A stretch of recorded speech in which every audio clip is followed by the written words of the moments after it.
Hi guys, so I thought I'd pop down to Lechlade Marina and give you a little look around. So this is the pontoon that they've put in, and I'm stood on the slipway.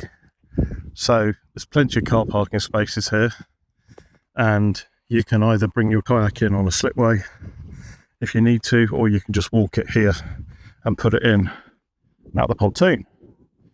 Also, they have kayak storage, canoe storage right here. They have, it looks pretty full, but they have more spaces available, and you can see just how close it is to where you're putting it in. This is Bruce. Bruce is my kayak, and I think Bruce is going to live here.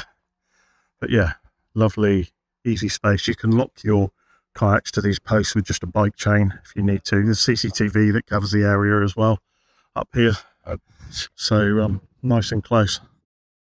But it's a lovely place, and as I said, they charge £5 to go in and £5 to park your car. Leaving your car here, so close, it's ideal really.